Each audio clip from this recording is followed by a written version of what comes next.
तो फाइनली आज हम लोग ओसीएम चैप्टर 2 ट्रेड को स्टार्ट करने वाले हैं, जिसके अंदर काफी सारे टॉपिक हैं, जिनमें से आज हम इन दो टॉपिक्स को क्लियर करने वाले एक एक करके। ठीक है, सबसे पहले हम लोग समझेंगे टाइप ऑफ ट्रेड, कितने तरीके के ट्रेड्स होते हैं, और फिर लास्ट में समझेंगे इंटरनल ट्रेड्स क्या होते हैं। ठीक है, तो सबसे पहले उससे पहले स्टार्टिंग करते हैं ट्रेड क्या होता है, ट्रेड का मतलब समझ लेते हैं, उसके बाद हम टाइप ऑफ ट्रेड्स को समझेंगे। तो basically what is a trade means the process of exchange of goods and services, यानी कि ट्रेड एक ऐसा प्रोसेस है जब हम कोई भी एक्सचेंज करते हैं गुड्स एंड सर्विसेज का। जैसे कि सपोज कि आप अगर मेरे पास एक पेन है और उस पेन को अगर मैं किसी को दे देता हूँ, उसके बदले में पैसे ले लेता हूँ, मतलब लेन देन कर लेता हूँ, तो उसी को हम ट्रेड कहते हैं। ठीक है, ये तो क्लियर हो गया ट्रेड क्या होता है। आगे क्या लिखा है, trade refers to buying and selling of goods and services with an objective of earning profit. Trade का मतलब होता है हम कुछ खरीदते हैं, कुछ बेचते हैं, और उसके और वो क्यों करते हैं, ताकि हमें प्रॉफिट मिले। जैसे जो हमने अपना पर्सन को बेचा ताकि हमें पैसे मिले, हमें प्रॉफिट मिले। 5 रुपए का पेन है तो हमने उसे 10 रुपए में बेचा ताकि हमें 5 रुपए का प्रॉफिट मिले। ठीक है, इस ऑब्जेक्टिव के साथ हम बाइंग एंड सेलिंग करते हैं। बाइंग एंड सेलिंग किस तरह से, जैसे कि मैंने अपना जो पेन है उसे सेल किया, उसके बदले में उसके पैसे को मैंने बाय कर लिया, मतलब उसके पैसे को लेने के लिए मैंने अपना पेन सेल कर दिया।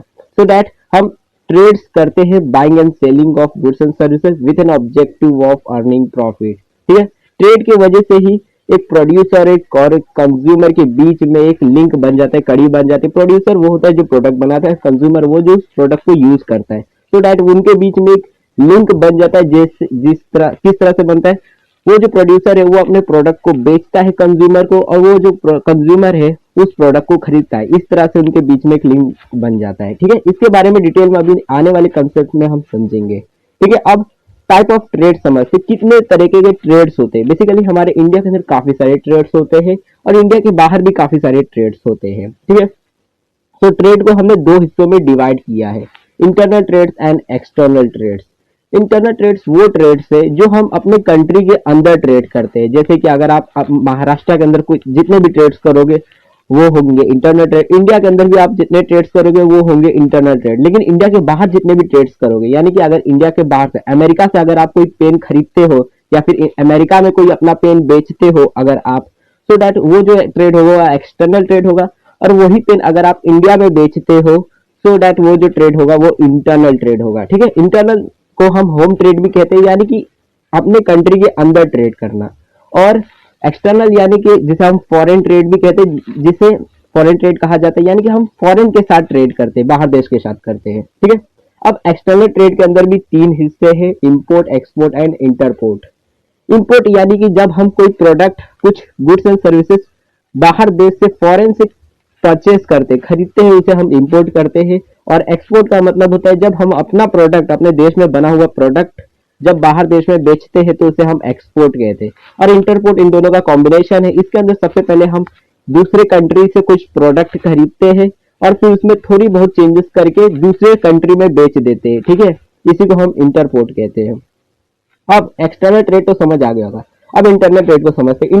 इंटरनल ट्रेड बेसिकली हमारे इंडिया का ओल्डेस्ट ट्रेड है। ठीक है, क्योंकि पहले के टाइम पे, हमारे टाइम मतलब पहले के टाइम पे जब एलपीजी नहीं आई थी, not LPG gas, it is liberalisation, privatisation and globalisation, जब वो आई उसके बाद से एक्सटर्नल ट्रेड पे हमने फोकस देना स्टार्ट किया। उससे पहले हमारा सिर्फ और सिर्फ फोकस था इंटरनल ट्रेड के ऊपर। इस वजह से इंटरनल ट्रेड की काफी लार्ज वेराइटी बन गई। ठीक है, सबसे पहले हम इंटरनल ट्रेड के बारे में आप समझ लेते हैं। इंटरनल ट्रेड में दो टाइप्स होते हैं, wholesale trade and retail trade. Wholesale trade वो ट्रेडर्स होते हैं जो मैन्युफैक्चरर, जो प्रोड्यूसर है, उससे प्रोडक्ट को खरीदते हैं और नॉट की कंज्यूमर को बेचकर दूसरे दुकानदारों को बेच देते हैं। ठीक है, मतलब दूसरे दुकानदारों को बेच देते हैं, उसी को हम होलसेल ट्रेड कहते हैं।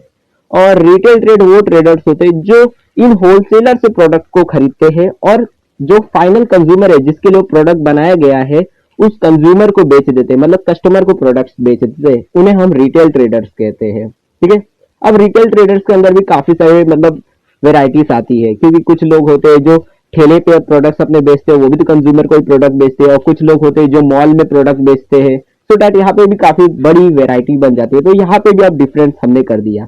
अब रिटेल ट्रेड के अंदर हमने इटिनेरेंट रिटेलर्स बना दिए और फिक्स्ड शॉप रिटेलर्स बना दिए। ठीक है, वैसे तो आप लोग फिक्स्ड शॉप रिटेलर्स को आइडिया थोड़ा बहुत लगा सकते हो कि फिक्स्ड शॉप मतलब क्या है, कि एक फिक्स्ड शॉप है उसे हम फिक्स्ड शॉप रिटेलर्स कहेंगे, यानी कि आपके बगल वाली जो दुकान है उसे हम एक फिक्स शॉप रिटेलर्स कह सकते हैं क्योंकि एक फिक्स्ड दुकान है उसके पास। बट इटिनरेंट रिटेलर्स क्या होता है? इटिनरेंट रिटेलर्स मतलब वो जो हॉकर्स होते, पेडलर्स होते, यानी कि जो ठेले लेकर उसपे सब्जियां बेचते हैं या फिर स्ट्रीट पे बैठकर कुछ लो क्वालिटी प्रोडक्ट्स बेचते हैं, उन्हें हम इटिनरेंट रिटेलर्स कहते हैं। जिनके पास खुद की दुकान नहीं होती उन्हें हम इटिनरेंट रिटेलर्स कहते हैं, और जिनके पास एक फिक्स शॉप होती है मतलब खुद की दुकान होती है उन्हें हम फिक्स शॉप रिटेलर्स कहते हैं। ठीक है, इटिनरेंट रिटेलर्स में काफी सारे एग्जांपल है, जैसे hawker, peddlers and so on. ठीक है, काफी सारे एग्जांपल है। और फिक्स शॉप रिटेलर्स के अंदर भी अब दो वेराइटीज आते हैं। कुछ लोग होते हैं जो मिडिल क्लास होते हैं वो छोटे छोटे दुकानें खोलते हैं, कुछ जो रिच लोग होते हैं वो मॉल्स खोलते हैं, डिपार्टमेंटल स्टोर खोलते हैं, तो वहां पे भी काफी बड़ी वेराइटीज आ जाती है। तो डेट अब उसे भी हमने दो हिस्सों में डिवाइड कर दिया है। सबसे पहले आता है स्मॉल स्केल रिटेलर्स और दूसरा है large scale retailers. Small scale retailers मतलब वो रिटेलर शॉप जिसके अंदर कम वेराइटीज के प्रोडक्ट्स रहते हैं और छोटी सी दुकान होती है, मतलब कि एक छोटी सी दुकान जहां पर रिटेलर्स कंज्यूमर्स को प्रोडक्ट बेचते हैं, उन्हें हम स्मॉल स्केल रिटेलर्स कहेंगे। और लार्ज स्केल रिटेलर्स जैसे कि मॉल हो गया, फिर डिपार्टमेंटल स्टोर्स हो गए, वो सब लार्ज स्केल रिटेलर्स होते हैं जो लार्ज स्केल में करते हैं। और छोटे स्केल में जो करेंगे जैसे जनरल स्टोर्स हो गए, आपके आसपास के टॉय स्टोर्स हो गए, स्टेशनरी की दुकानें हो गई, वो सब स्मॉल स्केल रिटेलर्स में आते हैं। ठीक है, अब यहाँ तक तो आपको टाइप समझ आ गया होगा कि इंटरनल ट्रेड्स क्या होते हैं, एक्सटर्नल ट्रेड्स क्या होते हैं। इंटरनल ट्रेड के अंदर दो हिस्से होते हैं, wholesale trade, retail trade. Retail trade के अंदर भी दो हिस्से होते हैं, इटिनरेंट रिटेलर्स और फिक्स शॉप रिटेलर्स। अब फिक्स शॉप रिटेलर्स के अंदर भी दो हिस्से होते हैं, स्मॉल स्केल रिटेलर्स और लार्ज स्केल रिटेलर। इन सारे टॉपिक्स को इस चैप्टर में एकदम क्लियरली डिफाइन किया गया है, एक एक करके हम सारे टॉपिक्स को क्लियर करेंगे। बट आज हम लोग समझ लेते हैं इंटरनल ट्रेड किसे कहा जाता है। ठीक है, सो इंटरनल ट्रेड किसे कहता है देखते हैं। So what he say? When the goods and services are purchased or sold within the country, it is referred as internal trade। मतलब कि जब हम कोई भी प्रोडक्ट को खरीदते हैं या फिर बेचते हैं एक कंट्री के अंदर, एक कंट्री यानी कि अब हम इंडिया में रह रहे हैं तो इंडिया के अंदर जब भी हम कोई प्रोडक्ट को बेचेंगे खरीदेंगे तो उसे हम इंटरनल ट्रेड कहेंगे। ठीक है, जैसे एग्जांपल दिया गया है, काफी सारे एग्जांपल, जैसे कि आपके अगर दुकान घर पे कोई सब्जी वाले आते हैं या फिर कोई सेल्समैन आते हैं, उन्हें हम डोर सेल्समैन कहते हैं, तो वो अगर आते हैं तो वो भी इंटरनल ट्रेड का एग्जांपल है। या फिर आपका जो लोकल शॉप है, general stores, toy store, stationery दुकानें, वो सब जो है वो इंटरनल ट्रेड्स में आते हैं। यहाँ तक कि मॉल भी, डिपार्टमेंटल स्टोर, ये सब इंटरनल ट्रेड्स में आते हैं। अभी हमने टाइप्स में देखा कौन से आते हैं। ठीक है, अब आगे क्या लिखा है, when the buyer and seller both are from the same country it is known as internal trade. ठीक है, मतलब कि जो बायर है, जो हम कंज्यूमर थे, हम भी इंडिया के हैं, जो बेच रहा है, जो रिटेलर है वो भी इंडिया का है, प्रोडक्ट बनाने वाला भी इंडियन है, जो हम उसको बदले में एक्सचेंज में जो उसे करेंसी देने वाले हैं, जो रुपया देने वाले हैं, वो भी इंडिया का है। सारी चीजें जब एक ही कंट्री की होती है तब उस ट्रेड को हम इंटरनल ट्रेड कहते हैं। ठीक है, मतलब बायर भी इंडिया का होता है, सेलर भी इंडिया का होता है। ठीक है, ट्रेड बिटवीन टू स्टेट और cities of same country is also considered as internal trade. यानी कि अगर आप मुंबई में हो, अगर आप केरला से कोई प्रोडक्ट को खरीदते हो, सो दैट वो भी इंटरनल ट्रेड में ही गिना जाएगा, क्योंकि वो भी इंडिया के अंदर ही ट्रेड हो रहा है, नॉट कि बाहर देश में हो रहा है। ठीक है, as there is a gap between production and consumption there is a need to have proper channel of distribution। क्योंकि जो प्रोडक्शन, देखो मैं आपको सिंपली ये सारे जो वर्ड्स यहाँ पे दिए गए इजी लैंग्वेज में समझाता हूँ। एक प्रोडक्ट बनाने की कंपनी है, जैसे मान लीजिए पेन बनाने की कंपनी है, ठीक है, और वो पेन बनाने की कंपनी महाराष्ट्र के एक कोने के अंदर, एक कोने में सिचुएटेड है। अब उसकी डिमांड जो है वो हर एक पर्सन चाहता है, मतलब हर एक स्टूडेंट चाहता है, हर एक जो ऑफिस में काम करने वाला है उसे हर एक को वही पेन चाहिए। ठीक है, बट वो जो इंडस्ट्री है वो हर जगह अपनी फैक्ट्री तो खोल नहीं सकती, हर एक कंज्यूमर के घर के इधर अपनी अपनी फैक्ट्री तो खोल नहीं सकती, सो दैट अब वो अपने प्रोडक्ट को कंज्यूमर तक पहुंचा नहीं पाती है, क्योंकि हर एक कंज्यूमर उसके फैक्ट्री के इधर तो लाइन लगाएगा, प्रोडक्ट को लेगा नहीं, और वो भी अपने हर कंज्यूमर के घर के इधर तो अपनी फैक्ट्री खोल नहीं सकता। तो यहाँ पे आप डिस्ट्रीब्यूशन में बहुत बड़ा प्रॉब्लम आ जाता है। तो यहाँ पे एक प्रॉपर चैनल ऑफ डिस्ट्रीब्यूशन की जरूरत होती है। चैनल्स ऑफ डिस्ट्रीब्यूशन क्या है बताता हूँ, और इन चैनल ऑफ डिस्ट्रीब्यूशन की मदद से हम अपने प्रोडक्ट को सही टाइम पे और हम अपने प्रोडक्ट्स को सही टाइम पे पहुंचा पाते हैं और सही जगह पे और सही क्वांटिटी में भी पहुंचा पाते हैं। किस तरह से अभी समझाता हूँ, जैसे कि यह देखो, ये है चैनल्स ऑफ डिस्ट्रीब्यूशन। ठीक है,